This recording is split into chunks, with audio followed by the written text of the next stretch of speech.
Nesta temporada do Unesp em Pauta, nós conversamos sobre as perspectivas da educação. Nossos convidados participaram do 10º Encontro Ibero-Americano de Educação, promovido pela Faculdade de Ciências e Letras da Unesp em Araraquara. No programa de hoje, nós recebemos o professor Davi Rodrigues, da Universidade de Lisboa. Professor Davi, muito obrigada por sua participação em nosso programa. Olá, obrigado, eu.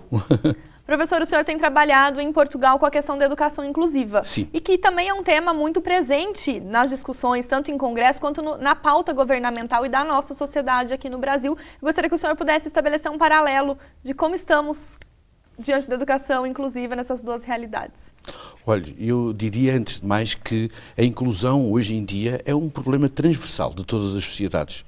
Todos nós, em todos os lugares do mundo, estamos confrontados com a necessidade de construir sociedades que sejam sociedades inclusivas, que sejam sociedades solidárias e que sejam solidárias também não só entre si, mas solidárias umas com as outras.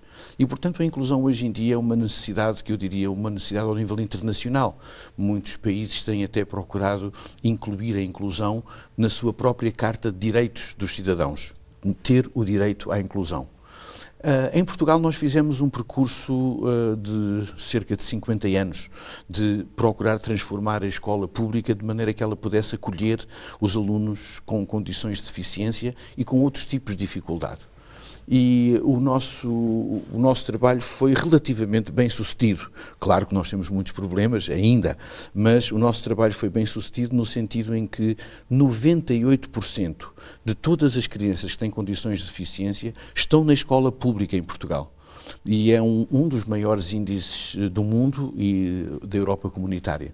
E, portanto, como é que nós conseguimos isso? Bom, isso seria uma longa história, mas em duas palavras eu ressaltaria a importância do fortalecimento da escola.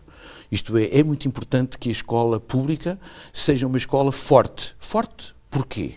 Porque tem professores motivados, porque tem professores bem pagos, porque tem boas instalações, porque funciona em tempo integral. Parênteses, todas as escolas públicas em Portugal funcionam em período integral. E, sobretudo, escolas que tenham possibilidade de ter serviços que possam apoiar os alunos que estão em risco de ficar para trás. Lembro-lhe que nos Estados Unidos, durante muito tempo, existiu um programa que se chamava No Child Left Behind. Nenhuma criança pode ser deixada para trás. E eu penso que é esse realmente o grande desafio da escola. O grande desafio da inclusão é nós conseguirmos criar uma estrutura na escola em que nenhuma criança possa ser deixada para trás. Porque reprovar na escola, ficar para trás na escola, é ficar atrás na vida. Não há, muitas vezes, muitas oportunidades para recuperar este atraso que a escola, muitas vezes, pode proporcionar a tantos alunos. O senhor comentou que a importância está no fortalecimento da escola. Uhum. Quais são todos, então, os atores envolvidos para isso? A gente precisa de um professor bem preparado, que seja valorizado, da família presente, da gestão pública? Sem dúvida, isto é uma joint venture, não é? É uma empresa conjunta e sem dúvida que os professores estão na linha da frente desta resposta às necessidades. Mas como disse muito bem, nós precisamos, por exemplo, de uma boa gestão das escolas. Precisamos saber que as pessoas que dirigem as escolas investem aqui e não ali. Isto é, tem que haver uma opção sobre onde é que a escola investe, qual é a missão da escola, quais são as preocupações da escola. Isso é extremamente importante. Essa ligação que falou com as famílias é também muito importante. Muitas vezes as crianças são estimuladas na escola e são desestimuladas pela família. E nós precisamos que a família esteja nesta sintonia com a escola para poder criar um ambiente que tenha boas expectativas para a criança.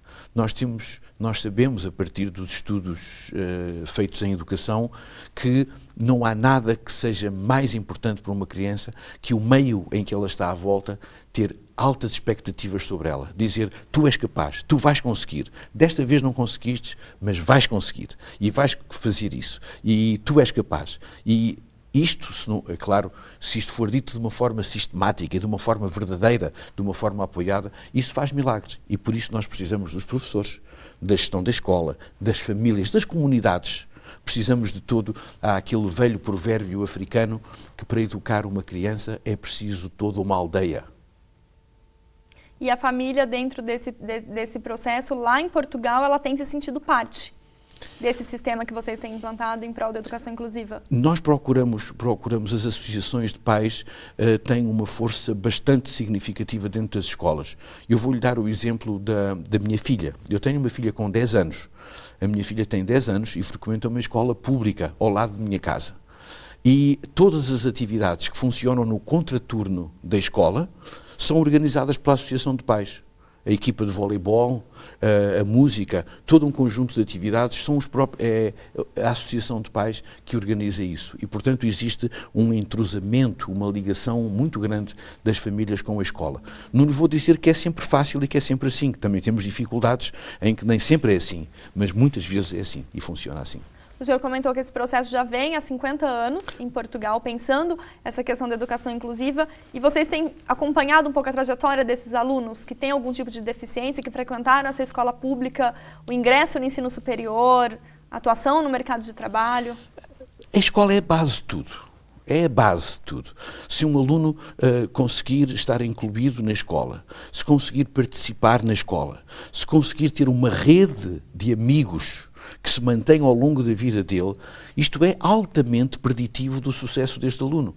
Porque é uma pessoa que não está sozinha. Havia um teórico americano, Lou Brown, que dizia a pior deficiência é a solidão. E, portanto, nós precisamos que estes alunos que têm, por vezes, dificuldades episódicas, eu tive dificuldades episódicas quando andava na escola, e quase todas as pessoas tiveram. E, portanto, é preciso que estes alunos mantenham a possibilidade de ter apoio, de criar redes, e isso é um forte preditor do seu sucesso, do seu emprego, do seu acesso ao ensino superior, porque são pessoas que foram habituadas, são pessoas que se desenvolveram em interação com os outros. E aqui é uma coisa muito interessante, por vezes as pessoas pensam que é preciso proteger as crianças com deficiência. Proteger as crianças com deficiência, isto é, impedi-las desta interação, é uma situação que só vai conduzir a que elas fiquem para toda a vida delas isoladas e condenadas ao isolamento que nós lhes demos como terapia. Primeiro nós tornamos o isolamento uma terapia e depois ele torna-se muito difícil de ultrapassar. E, portanto, é muito importante que, desde muito nova, a criança tenha esta possibilidade de interagir com os outros, tenha a possibilidade de se enriquecer com os outros. Hoje em dia nós sabemos, até a partir da neuropsicologia, que nós aprendemos enormemente a observar os outros, a ver o que os outros fazem. E muitas vezes só o facto de uma criança com deficiência estar numa classe normal com os outros, a observar o que os outros fazem, isso é uma fonte inesgotável de aprendizagem para ela. E pensando no papel dos professores, como tem sido a formação desse educador em Portugal para ter esse tipo de formação mais humana e mais integradora no ambiente escolar, professor? Bom, Portugal foi um dos países pioneiros na comunidade europeia na obrigatoriedade de ter disciplinas de formação, na formação de professores, sobre necessidades educativas especiais, sobre educação especial, dificuldades de aprendizagem, educação, tem vários nomes, mas basicamente havia disciplinas que se preocupavam com isso. E nós temos hoje penso que temos um corpo docente, eu não direi muito bem formado, mas pelo menos todo sensibilizado para a questão das necessidades educativas especiais.